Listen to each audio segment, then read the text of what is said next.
मार्च 2025 में 22 साल का एक state gold medalist kabaddi player जो बुलंदशहर यूपी को बिलोंग करता था, जिसका नाम था ब्रजेश सोलंकी, वो एक छोटे से पपी को एक ड्रेन से निकालने की कोशिश कर रहा था जो वहां पर फंस गया था। बहुत ही नेक काम था, ये बहुत अच्छा काम कर रहा था और अपने दिल से वो कर रहा था। और इस प्रोसेस में वो जो पपी था उसने ब्रजेश की बाजू के ऊपर काट लिया और ब्रजेश ने उसके बाद वही किया जो बहुत सारे लोग शायद उसके केस में करते, क्योंकि उनको इंफॉर्मेशन नहीं थी, नॉलेज नहीं थी उस डेडली डिजीज की, जिससे ब्रजेश ने अपनी बहुत ही जल्दी जिंदगी खो दी। वो जो पपी था वो रेबीज से इन्फेक्टेड था और यही इन्फेक्शन ब्रजेश की बॉडी में फैल गया। रेबीज बाइट के जो पोस्ट एक्सपोजर इमीडिएट स्टेप्स होते हैं उसके बारे में ब्रजेश को नहीं पता था और उन्होंने सोचा ये माइनर सा एक वुंड है, जल्दी हील हो जाएगा।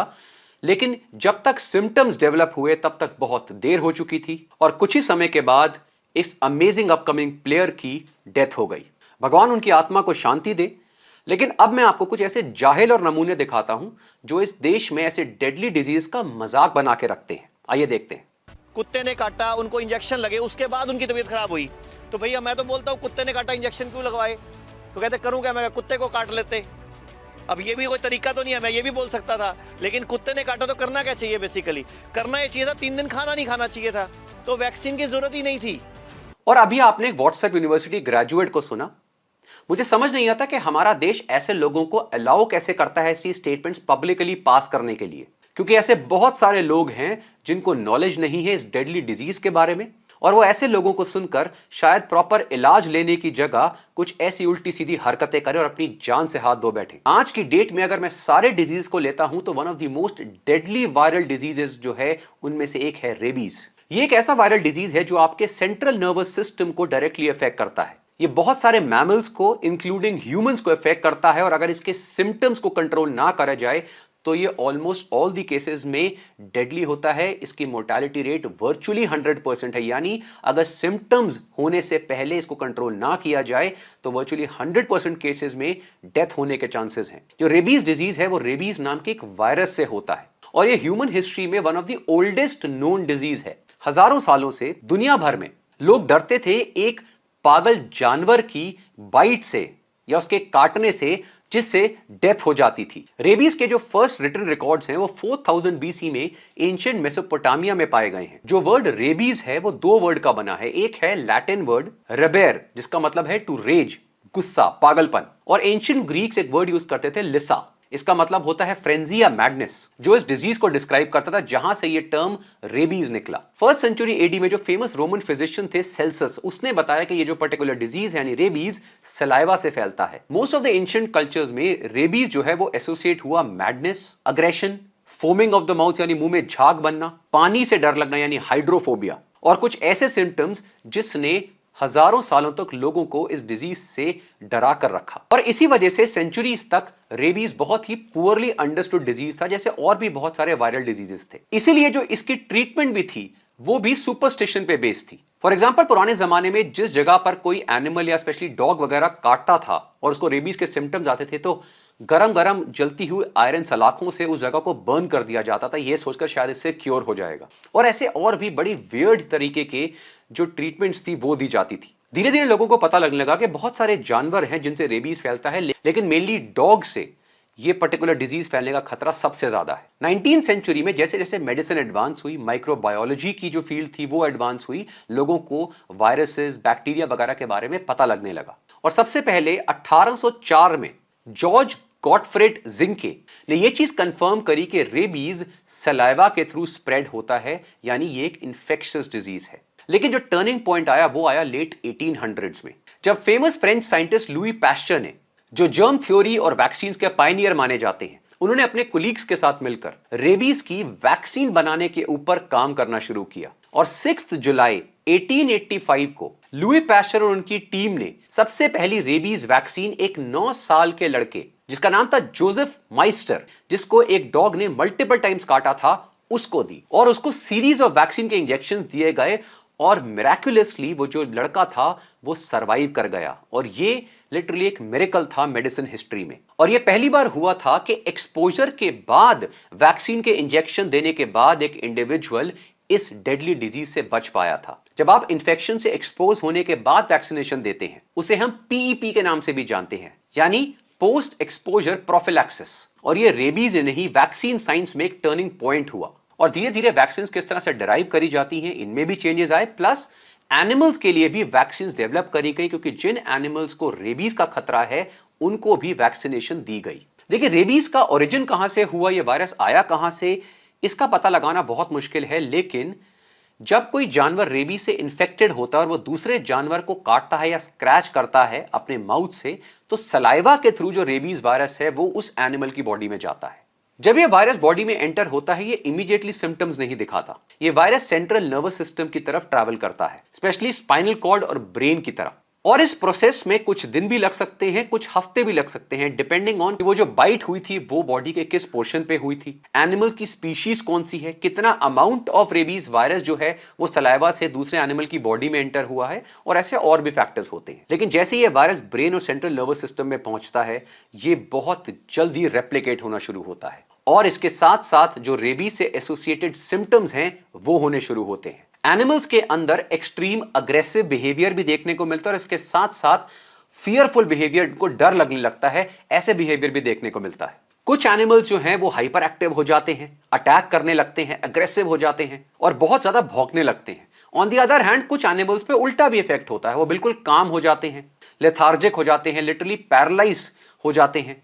और अगर इनमें से कोई एनिमल ह्यूमंस को बाइट कर ले तो उसके सलाइवा से फिर यही रेबीज जो वायरस है ये ह्यूमंस में एंटर कर जाता है। रेबीज वायरस सिर्फ डॉग्स में नहीं होता, बैट्स, रकून्स, फॉक्सेस, मंकीज और इसके अलावा और भी वाइल्ड कार्निवोरस एनिमल्स हैं जिनमें रेबीज वायरस देखा गया है। इंडिया में रेबीज की हिस्ट्री भी बहुत फियरसम है। रेबीज से होने वाली डेथ्स का 36% जो पार्ट है वो इंडिया में होता है, यानी 36% डेथ्स इंडिया में होती हैं रेबीज की वजह से। रेबीज का जो डिस्क्रिप्शन है वो हमारे एंशिएंट संस्कृत है, जैसे कि अथर्ववेद में भी दिया गया है। इसके अलावा सुश्रुत संहिता और चरक संहिता में भी रेबीज या डॉग बाइट से जो फीवर होता है, जो सिम्टम्स होते हैं, उन्हें कैसे कंट्रोल करा जाए उसके अंदर भी दिया है। लेकिन प्लीज याद रखिए कि उस समय में जो मोर्टेलिटी रेट था, डेथ रेट था, वो बहुत हाई था ह्यूमंस में, और बहुत सारे इन्फेक्शियस डिजीज के एक्चुअल रीजंस नहीं पता थे, जिनमें स्पेशली वायरल डिजीजेस आते हैं जैसे कि रेबीज।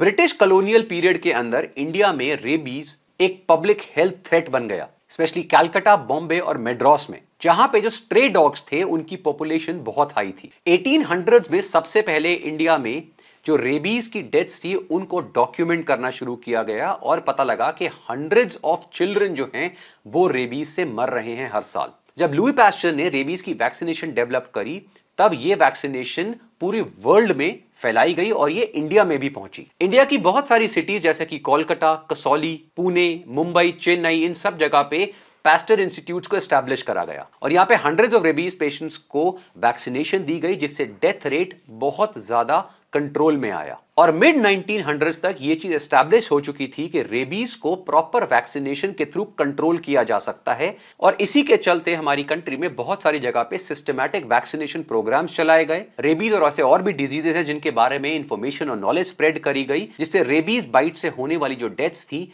वो कंट्रोल होने लगी। इंडिया ने भी रेबीज को एक मेजर हेल्थ प्रॉब्लम माना और मल्टीपल स्टेट्स में नेशनल रेबीज कंट्रोल प्रोग्राम्स चलाए, एंटी रेबीज वैक्सीनेशन प्रोग्राम्स चलाए, एनिमल बर्थ कंट्रोल प्रोग्राम्स चलाए। लेकिन इन सारे मेजर्स के बावजूद आज भी इंडिया में हर साल 20 to 30,000 डेथ्स होती हैं रेबीज की वजह से, और ये डेथ्स ऑलमोस्ट 100% प्रिवेंटेबल है अगर लोगों को सही नॉलेज मिले और ऐसी नॉनसेंस सोशल मीडिया जो इंफॉर्मेशन लोग फैला रहे हैं ऐसे डेडली वायरल डिजीजेस को लेकर वो ना फैलाएं। जैसा हमने देखा कि रेबीज बहुत सारे एनिमल्स के थ्रू फैलता है, लेकिन इंडिया में रेबीज का जो स्प्रेड है वो 96% केसेस में डॉग्स के थ्रू ही देखा गया है। और जो बच्चे 15 साल की उम्र से कम हैं वो सबसे ज्यादा रिस्क में होते हैं रेबीज को लेकर। और आपको जानकर शॉकिंग लगेगा कि ये सारी इंफॉर्मेशन होने के बावजूद कुछ लोग ये नहीं जानते कि वर्ल्ड हेल्थ ऑर्गेनाइजेशन के सर्वेस के अकॉर्डिंग इंडिया में दुनिया की one of the largest stray dog population है, जो एस्टिमेटेड 30 to 35 मिलियन है,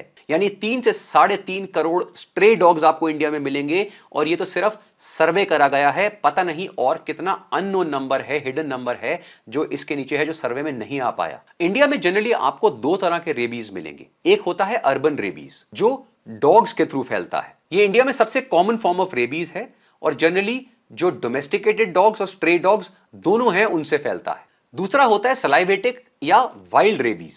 ये वाइल्ड एनिमल जैसे कि बैट्स, फॉक्सेस, जैकल्स और इवन मंकीज वगैरह से फैलता है। और इंडिया के जो टीयर 2, टीयर 3 सिटीज हैं, टाउन्स हैं, स्पेशली जो टेंपल टाउन्स हैं जहां पे मंकीज वगैरह आप देखते हैं, बंदर बहुत होते हैं, वहां पर इस टाइप के रेबीज का खतरा सबसे ज्यादा है। और इस तरह के रेबीज को कंट्रोल करना भी बहुत मुश्किल है क्योंकि वाइल्ड एनिमल्स को वैक्सीनेट करना बहुत मुश्किल हो जाता है। जैसे हम देखा फॉर एग्जाम्पल, अगर किसी ह्यूमन को कोई ऐसा डॉग जो है वो बाइट कर लेता है, कुत्ता काट लेता है जिसको रेबीज होता है, तो ये जो वायरस है ये आपके सेंट्रल नर्वस सिस्टम को सबसे स्ट्रांगली अटैक करता है। और जैसे ही आपके ब्रेन और स्पाइनल कॉर्ड में पहुंचता है, जहां पे पहुंचने में कुछ समय लग सकता है, और ये समय सबसे ज्यादा क्रूशियल होता है। अभी मैं आपको बताता हूं कैसे। और इसे अगर कंट्रोल ना करा जाए और ये वायरस आपके ब्रेन में पहुंच जाए, रैपिडली एंसेफेलाइटिस यानी inflammation of the brain cause करता है। और इसके बाद जो रेबीज से एसोसिएटेड क्लिनिकल सिम्टम्स हैं वो दिखने लगते हैं, जिसमें fever, agitation, anxiety, confusion, hydrophobia बहुत ही कॉमनली देखने को मिलता है। रेबीज पेशेंट को पानी से डर लगने लगता है और इस लेवल तक कि वो एक घूंट पानी भी नहीं पी पाता। एरोफोबिया, हवा से डर बैठ जाता है और कई केसेस में पैरालिसिस भी सेट इन हो जाता है। ये जो वायरस होता है ये हमारे ब्रेन में न्यूरॉन्स के ऊपर अटैक करता है और मैक्सिमम केसेस में न्यूरॉन्स को डिस्ट्रॉय कर देता है।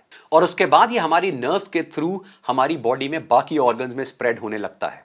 और इसके बाद रेबीज को कंट्रोल करना वर्चुअली इम्पॉसिबल हो जाता है। ऑलमोस्ट सारे केसेस में डेथ हो जाती है। जैसा हमने देखा कि जब कोई इंडिविजुअल रेबीज से इन्फेक्ट होता है, लेट्स से किसी इंडिविजुअल को किसी रेबीज वाले डॉग ने काट लिया, तो उसके इमीडिएटली बाद आपको सिम्टम्स नहीं दिखते, लेकिन ब्रेन में वो वायरस स्प्रेड हो इससे पहले कुछ माइल्ड सिम्टम जो है वो दिखने शुरू हो जाते हैं अप्रोक्सीमेटली 2 से 10 दिनों के अंदर, जिन्हें हम नॉन स्पेसिफिक अर्ली सिम्टम्स कहते हैं। जैसे कि माइल्ड फीवर होने लगेगा, fatigue, loss of appetite, headache, और जिस जगह पे काटा गया है, जो बाइट वाली साइट है, वहां पर बर्निंग और टिंगलिंग सेंसेशन होने लगेगी, जो एक क्लासिकल सिम्टम्स है कि ये रेबीज की बाइट है।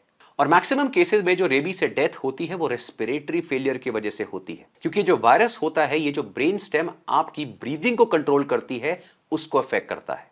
इसलिए अगर आपको कोई भी एनिमल अगर बाइट करता है, अब वो चाहे कोई डॉग हो या मंकी वगैरह हो या कोई और एनिमल हो, उसको इमीडिएटली ट्रीट करना आपके लिए सबसे इंपॉर्टेंट है। इसे हम पीईपी यानी पोस्ट एक्सपोजर प्रोफिलैक्सिस कहते हैं। यह सबसे क्रूशियल और इंपॉर्टेंट स्टेप होता है आपको रेबीज से बचाने के लिए। सबसे पहले अगर आपको कोई कुत्ता काट जाता है, आपको नहीं पता कि वो डॉग रेबीज से इन्फेक्टेड है या नहीं, आपको इमीडिएटली ठंडे पानी से कम 15 से 20 मिनट तक उस वुंड को साबुन से प्रॉपर्ली वॉश करना है। और उसके इमीडिएटली बाद अगर आपके पास कोई एंटीसेप्टिक है तो उससे वुंड को डिसइंफेक्ट करिए। अगर नहीं है तो इमीडिएटली जो आपका नियर बाय क्लिनिक है या हॉस्पिटल है उसमें जाइए।